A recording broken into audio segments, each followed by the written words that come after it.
오늘은 저희가 계산할게요. 속으로 드디어 하고 반가웠지만 계산할 시간이 되자 사라졌습니다. 전화 좀 받고 올게요. 핑계는 다양했지만 타이밍은 늘 같았죠. 결국 저나 남편이 계산을 마치면 사위는 돌아와 말했습니다. 어? 벌써 하셨어요? 제가 하려고 했는데, 집에서도 마찬가지였습니다. 엄마, 오늘은 뭐 싸갈 거 없어? 딸도 사위도 저희에게 뭔가를 뜯어갈 생각만 하는 것 같았습니다. 안녕하세요. 저는 대전에 살고 있는 올해 60이 된 박근자입니다. 평생 남편과 딸 외동딸 미영이를 키우며 전업주부로 살아왔지만 후회는 없어요. 젊은 시절 남편과 함께 청약을 시작으로 부동산에 조금씩 투자했거든요. 지금은 대전 대학가 앞에 원룸 건물 하나를 소유하고 있어요. 임대 수입으로 넉넉하지는 않지만 부족함 없는 노후를 보내고 있었죠. 그때까지만 해도요. 우리 부부에게는 딸 하나뿐입니다. 33인 미영이는 대학 졸업 후 중견기업에 입사하며 성실하게 일했고 2년 전에는 공무원인 현수와 결혼했어요. 사위 현수를 처음 만났을 때가 아직도 기억나요. 키도 적당하고 단정한 외모에 말투도 무척 공손했어요. 안녕하세요. 어머님 만나 뵙게 돼서 반갑습니다. 김현수입니다. 그 인사 한마디에 저는 믿음이 갔습니다. 첫 인사를 할 때 예의 바르고 공손하던 현수의 모습이 인상적이었어요. 예의 바른 청년이구나 싶었죠. 게다가 큰 돈은 벌지 못하지만 공무원이라는 안정적인 직업도 마음에 들었어요. 결혼 승낙을 받으러 왔을 때도 어머님, 미영이와의 결혼 허락해 주셔서 정말 감사합니다. 진심이 담긴 눈빛에 저는 확신이 들었어요. 정말 믿음직한 사위를 얻었구나. 제 마음이 얼마나 뿌듯했는지 몰라요. 결혼 준비도 큰 문제 없이 순조롭게 지나갔어요. 양가에서 조금의 도움을 줄 수 있어서 미영이와 현수는 빚 없이 아파트 전세금도 마련할 수 있었고 둘은 아이가 생기면 청약에 도전하겠다며 열심히 모으겠다고 했죠. 엄마, 현수 오빠는 진짜 검소해. 가계부도 꼼꼼히 쓰고 낭비 안 해. 미영이가 자랑스럽게 말하던 모습이 생생합니다. 난 그동안 정말 과소비하면서 산 것 같아, 엄마. 오빠 보면서 많이 배워. 미영이의 말을 들으며 저는 흐뭇했어요. 요즘 젊은 사람들이 돈 관리를 못한다는 얘기를 많이 들었는데 우리 사위는 다르구나 싶었죠. 결혼 초기 몇 달은 정말 평화로웠어요. 가끔 딸 부부가 집에 와서 밥을 먹고 가면 저는 정성껏 음식을 해줬어요. 갈비찜, 잡채, 각종 나물까지. 사위가 생긴 기쁨에 정말 열심히 준비했죠. 어머님 음식은 정말 최고예요.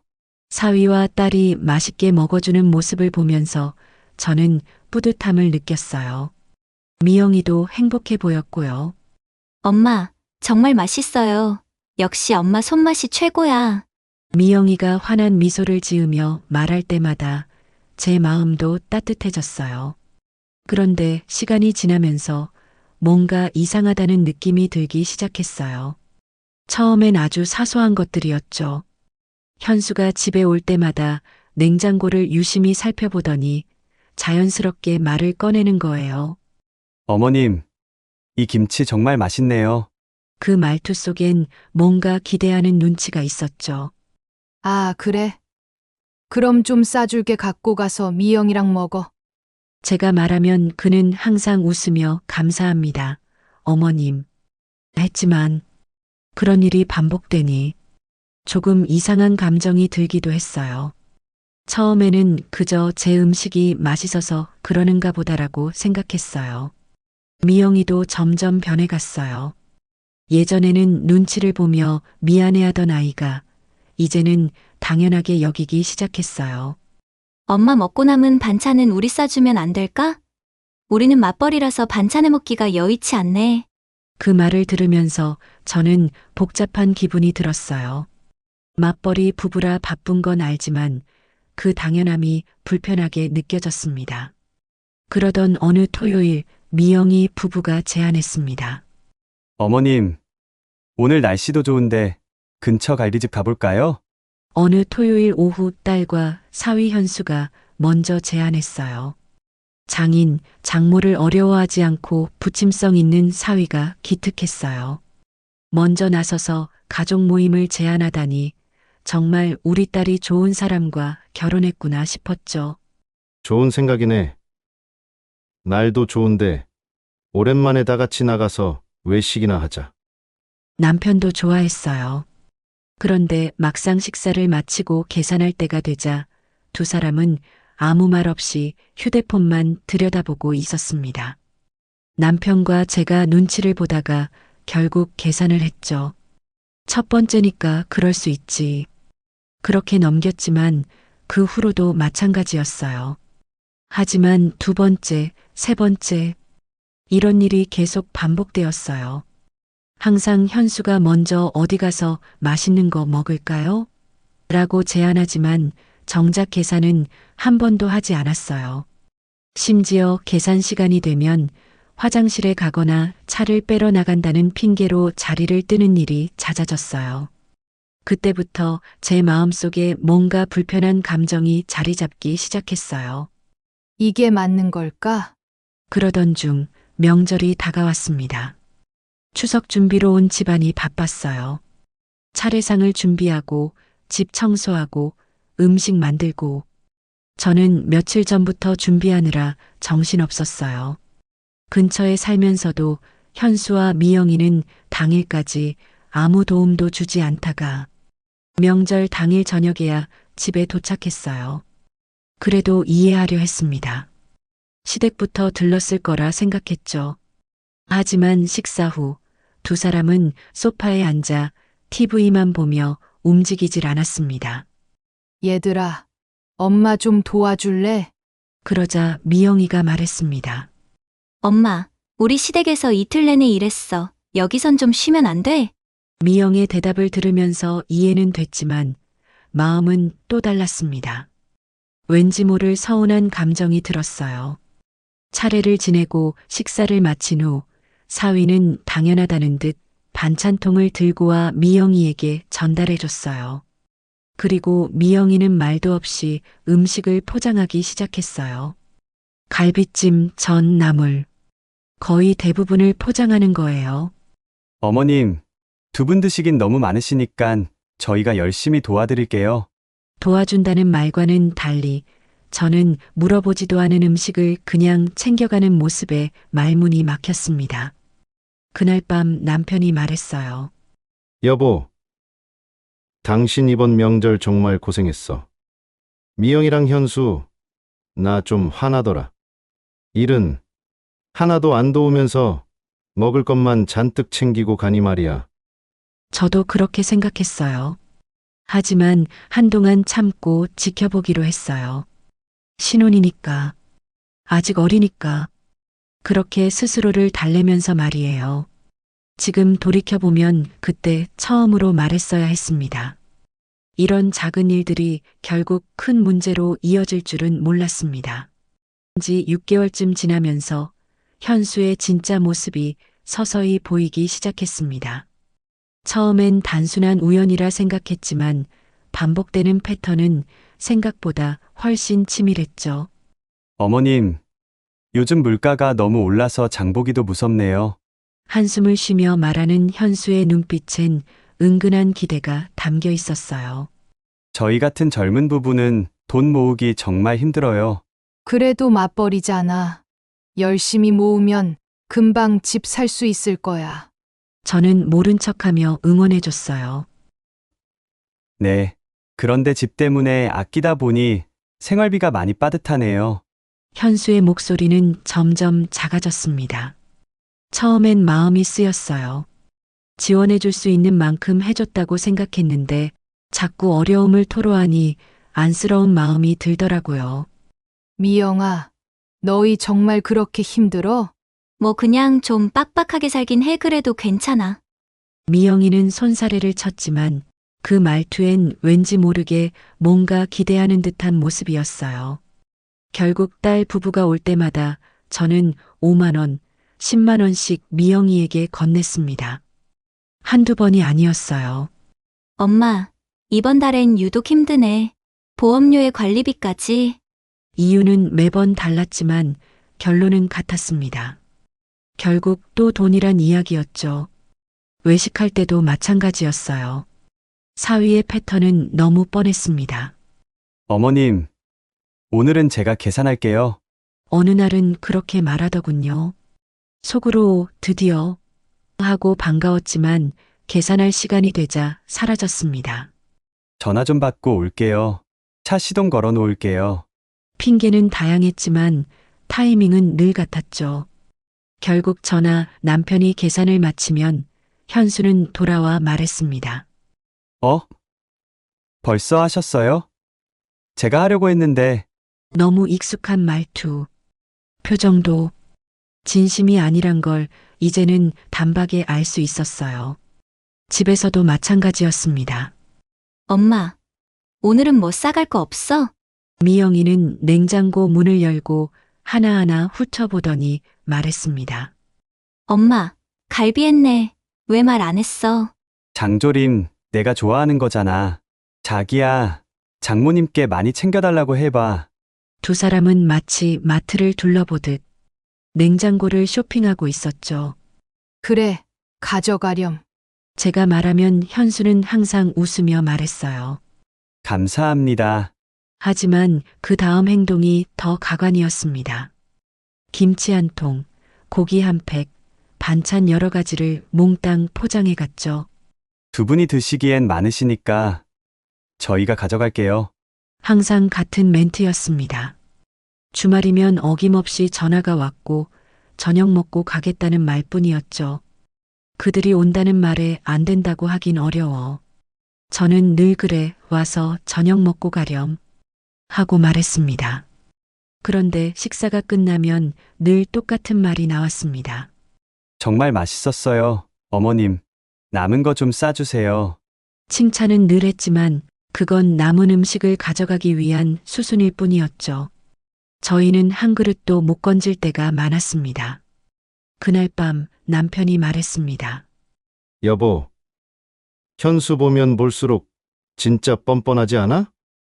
여기만 오면 눈에 보이는 대로 다 챙겨가려는 것 같아. 저도 화가 났습니다. 그러게 어느 순간부터 나도 자꾸 얄밉더라. 밥 한 번 제대로 안 사면서 우리 집을 식당쯤으로 아는 것 같아. 하지만 사위라는 이유로 직접적으로 말하긴 여전히 조심스러웠어요. 말할까 말까 망설이기만 했죠. 더 가관이었던 건 장볼 때였습니다.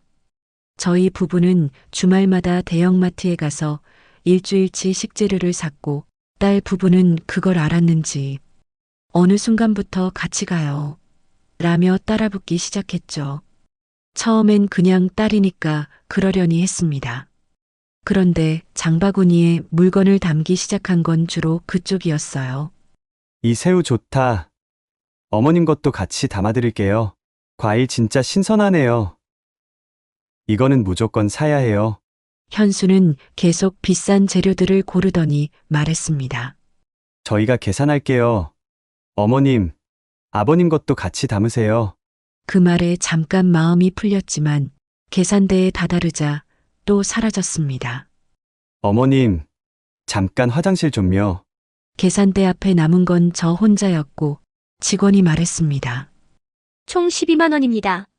하는 수 없이 카드를 꺼냈고 현수는 계산이 끝난 후에 돌아왔습니다. 어? 벌써 하셨어요? 제가 하려고 했는데 죄송해요. 그 말 몇 번째였을까요? 표정도 자연스러웠습니다. 혹시 진심일까 싶어 한 번은 넘어갔지만 일주일 뒤 또 같은 일이 반복됐습니다. 어머님, 이번에는 제가 정말 낼게요. 이번엔 진심이겠거니 믿었지만 결과는 똑같았어요. 다음에 또 그러면 뭐라고 해야겠다. 남편이 단호하게 말했어요. 그래, 이젠 그냥 두면 안 돼. 저도 마음속으로는 그렇게 생각했죠. 하지만 말은 나오지 않았습니다. 사위니까, 딸의 남편이니까. 그리고 현수는 그 어떤 기류도 눈치채지 못한 듯 여전히 밝게 말했습니다. 어머님, 이번 주에도 장 보러 가요. 그 말이 이젠 다르게 들렸어요. 공짜 장보기 또 시작이네. 정말 너무 뻔뻔하다는 생각이 들었습니다. 결정적인 사건은 남편의 환갑날에 일어났습니다.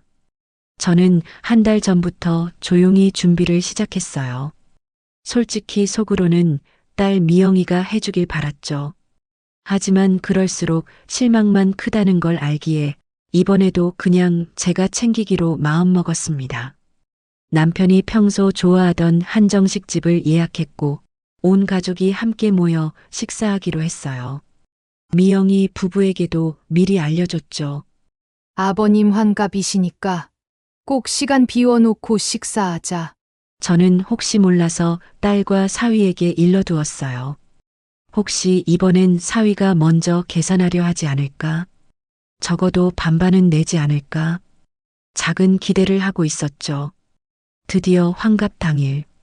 식당 분위기도 좋았고 음식도 훌륭했습니다. 남편도 웃음이 끊이질 않았고 현수와 미영이도 진심으로 축하하는 듯 보였어요. 아버님, 환갑 축하드립니다.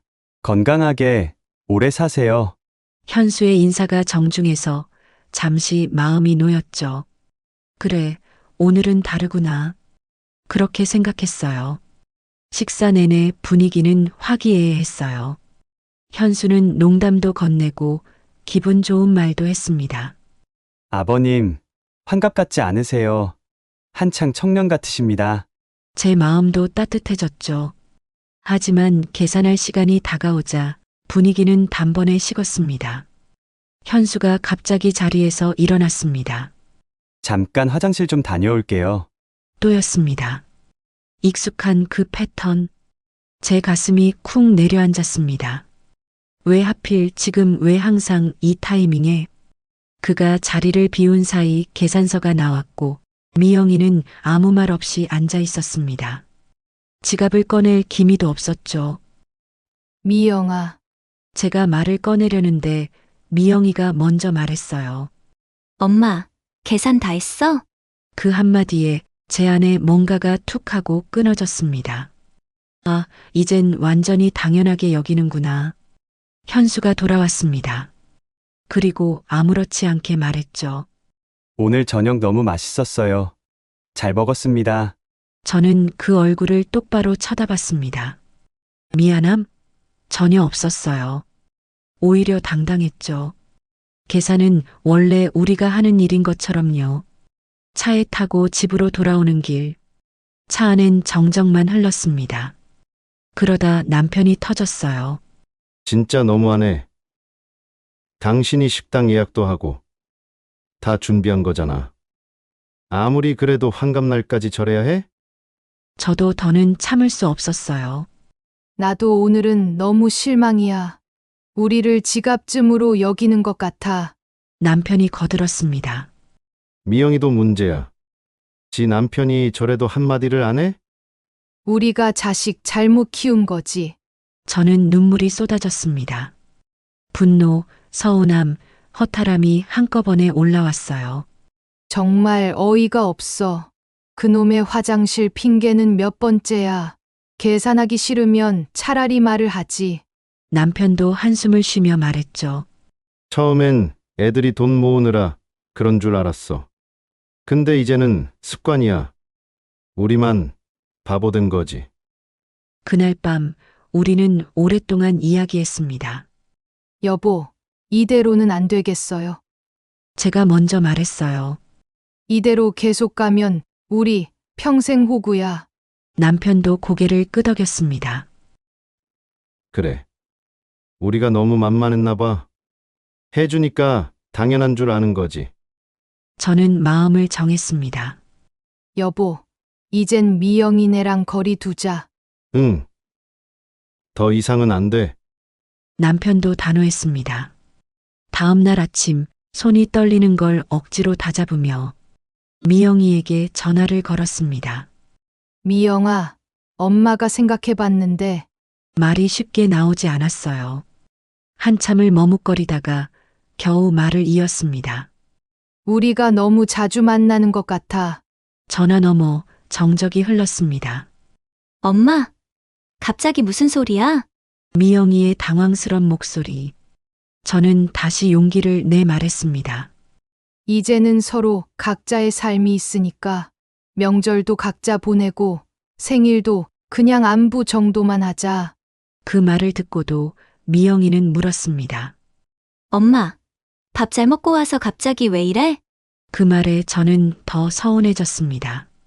정말 전혀 모르고 있구나 싶었어요. 잘못해서가 아니야.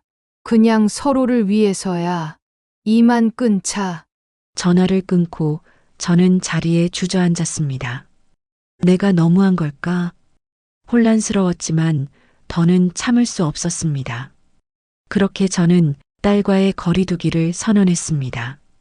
마음은 아팠지만 다른 선택은 없었어요. 거리두기를 선언한 후 한 달이 지났어요. 그렇게 자주 오던 미영이의 연락이 뚝 끊겼어요. 처음엔 예상했던 일이었지만 막상 조용해진 집을 보니 마음이 복잡했습니다. 자주 오던 미영이네가 오지 않으니 적막한 느낌이었죠. 예전에는 엄마 뭐해요? 미영이의 전화가 부담스러울 때도 있었는데 이제 그 목소리가 그리워지더군요. 내가 너무했나? 매정한 엄마가 된 건 아닐까? 그런 생각이 들 때도 있었어요. 당신 잘한 거야. 저렇게 계속 두면 우리도 지치고 쟤들도 더 망가질 거야.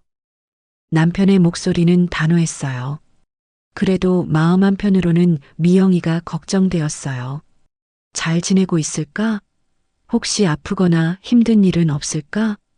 몇 번이고 전화를 걸고 싶었지만 제가 먼저 연락하면 모든 게 원점이 될까봐 참았습니다. 어느 날 시장에서 미영이 친구 어머니를 만났어요.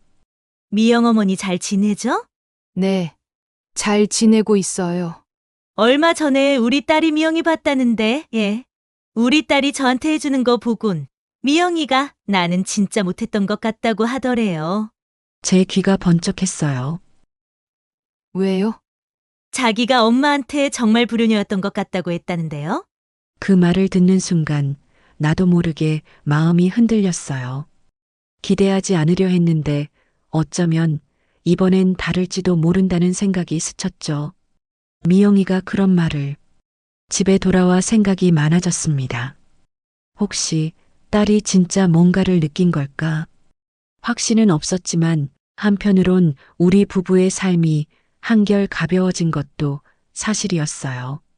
외식비 부담도 반찬 싸주고 느끼던 서운함도 사라졌죠.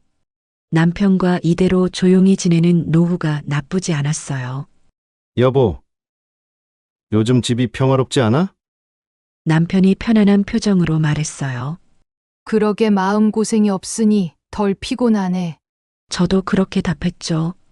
하지만 가끔은 적적했습니다. 특히 미영이가 좋아하던 음식을 해놓은 날엔 괜히 마음이 헛헛했어요. 하나뿐인 딸이라 더 그런 거라 생각했습니다. 2달째 되던 어느 날이었어요. 미영이에게서 갑자기 전화가 왔어요.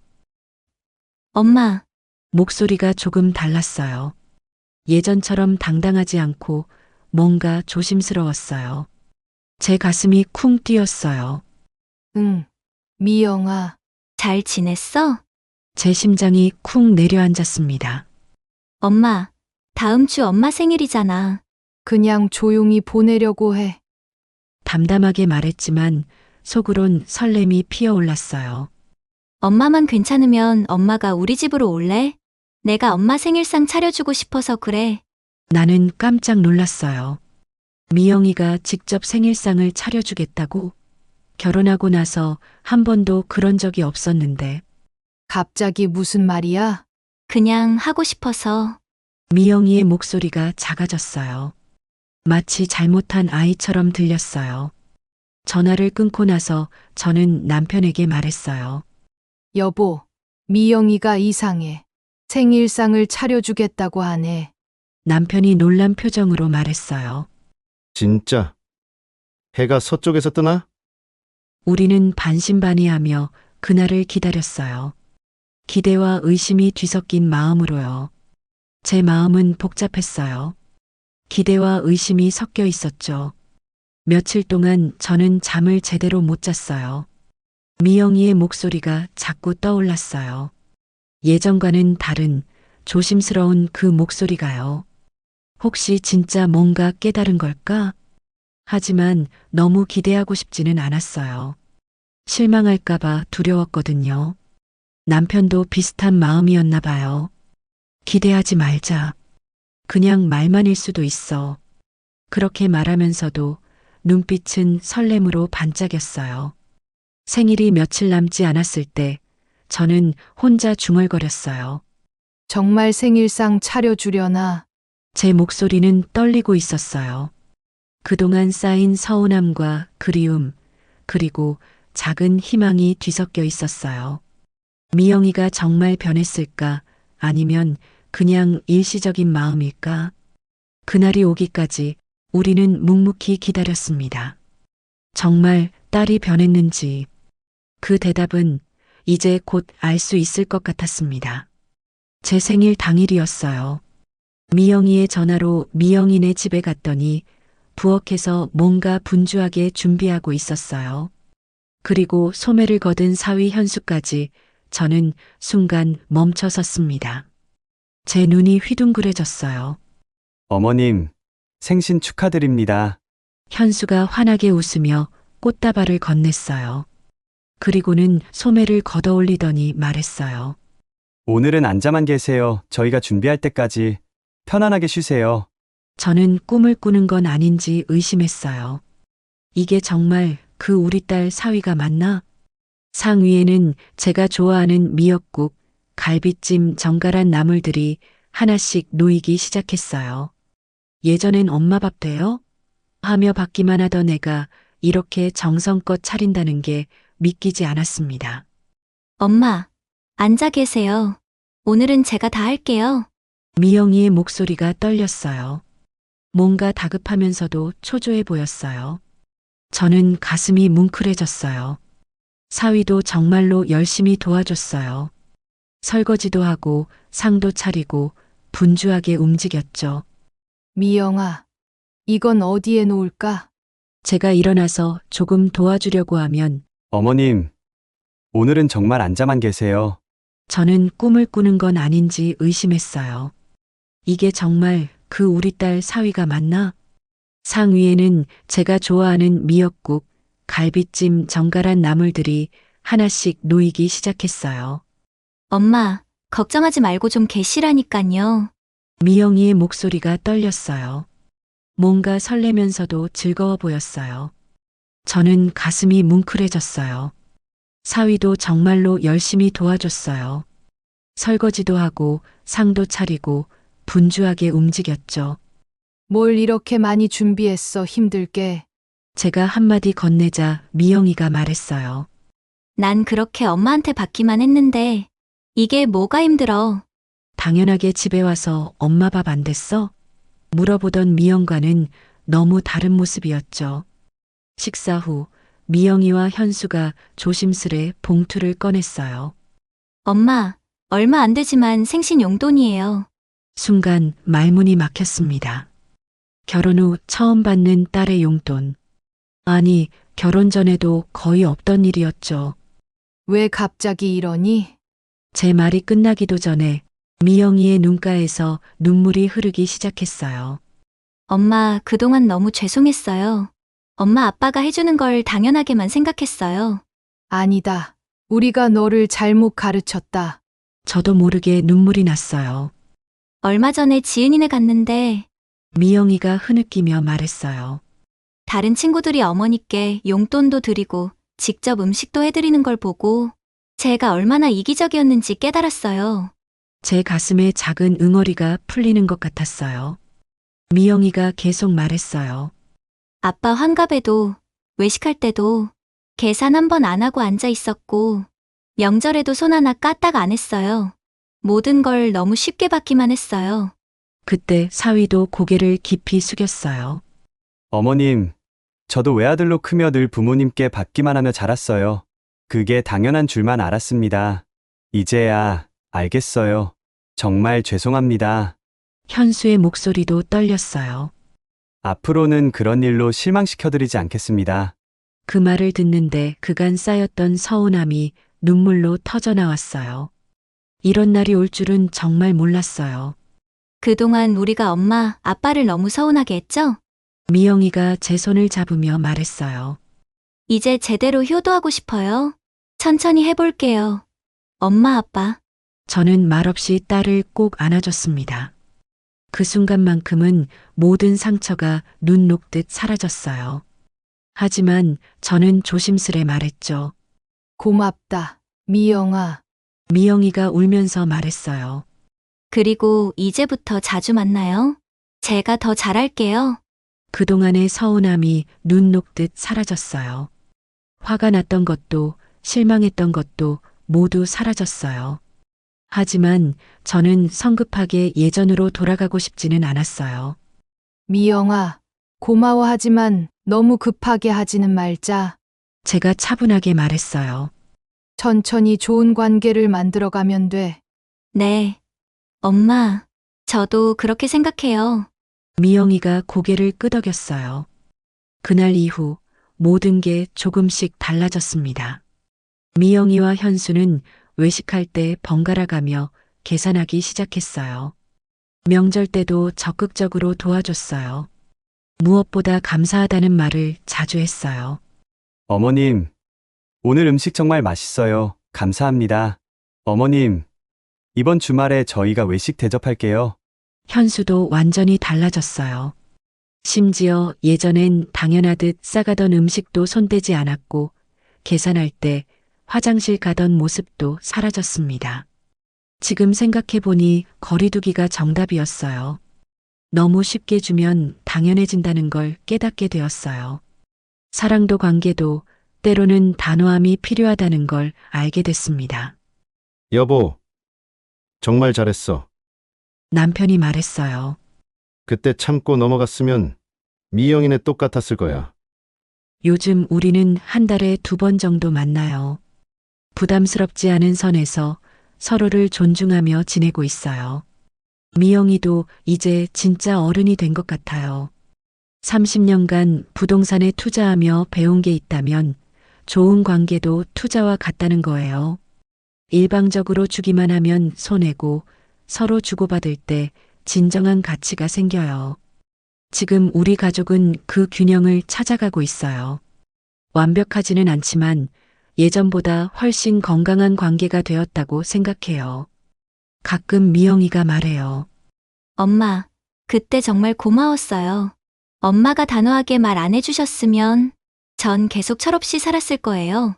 그 말을 들을 때마다 제 마음도 따뜻해집니다. 사랑하기에 때로는 단호할 줄 아는 것. 그게 진짜 어른의 사랑이라는 걸 그날 저는 배웠습니다. 가까워서 더 어려운 가족이라는 관계. 때로는 거리를 두어야 진심이 보입니다. 여러분은 어떻게 생각하시나요? 관계에도 적정선이 필요하다는 이 엄마의 선택, 잘한 결정이었을까요? 댓글로 여러분의 생각을 나눠주세요. 당신의 진심 어린 한마디가 또 다른 누군가에게 큰 위로가 됩니다.